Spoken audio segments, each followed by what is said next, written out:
Justin Baldoni is suing the New York Times for $250 million over its bombshell story about an alleged smear campaign against actress Blake Lively when they worked together on the movie It Ends With Us. The 87-page lawsuit, which accuses the Times of defamation, was filed Tuesday in Los Angeles Superior Court, according to the document obtained by Entertainment Weekly. The December 21st story titled, "We Can Bury Anyone Inside a Hollywood Smear Machine," reported that public relations professionals deliberately set out to destroy the actress' reputation after she complained that the men had repeatedly violated physical boundaries and made sexual and other inappropriate comments to her. Baldoni, the film's director and leading man, is one of 10 plaintiffs taking the legal action. Among the others are producers Jamie Heath and Steve Sarowitz, as well as publicists Jennifer Abel and Melissa Nathan, whose correspondence published in the Times rocked Hollywood. The lawsuit states that the newspaper's reliance on cherry-picked and altered communications stripped of necessary context and deliberately spliced to mislead. The lawsuit also states that the news outlet relied almost entirely on Lively's unverified and self-serving narrative, lifting it nearly verbatim while disregarding an abundance of evidence that contradicted her claims and exposed her true motives. But the Times did not care. Given the breadth of the article and the coordinated drop, it is readily apparent that the Times had been quietly working in concert with Lively's team for weeks or months. The New York Times cowered to the wants and whims of two powerful, untouchable Hollywood elites, disregarding journalistic practices and ethics once befitting of the revered publication by using doctored and manipulated texts and intentionally omitting texts which dispute their chosen PR narrative. Attorney Brian Friedman, who filed the lawsuit on behalf of the plaintiffs, said in a statement obtained by EW, "We will continue this campaign of authenticity by also suing those individuals who have abused their power to try and destroy the lives of my clients," Friedman continued. The New York Times plans to vigorously defend against the lawsuit, according to a spokesperson.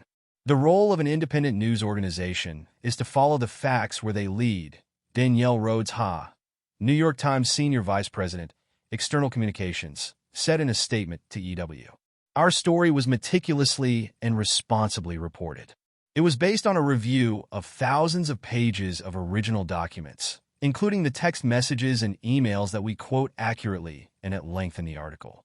Those texts and emails were also the crux of a discrimination claim filed in California by Blake Lively against Justin Baldoni and his associates. To address some inaccuracies in the lawsuit, when seeking comments from Mr. Baldoni and others who would be mentioned in the article, the Times shared the information that we intended to publish, including references to specific text messages and documents, asked them to identify any inaccuracies, provide additional context, and speak with our team," Ha said in an update to the Times statement.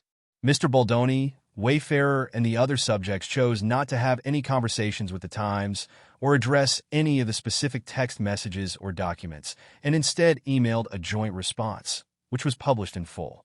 Also, they sent their response to the Times at 11:16 p.m. Eastern Time, December 20th, not at 2:16 a.m. Eastern Time, December 21st, as the complaint says. EW has reached out to Lively's representatives for comment. Baldoni's filing follows Lively's complaint against him, Heath, and others that the actress filed with the California State Civil Rights Department, which the Times also published. In it, the actress accused Baldoni of sexual harassment and orchestrating an online smear campaign against her.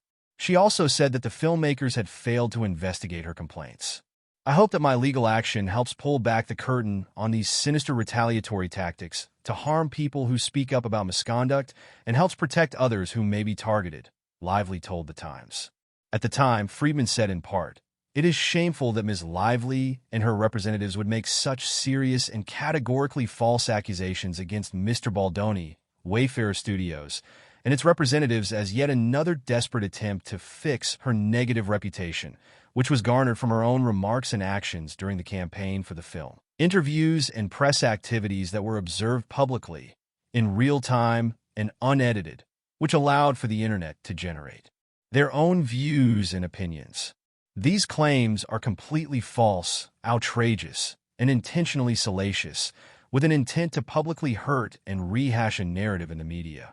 It Ends With Us, in which Lively plays the victim of an abusive husband, portrayed by Baldoni, has earned more than $350 million worldwide, according to Box Office Mojo. Update. This article has been updated with more details from the New York Times.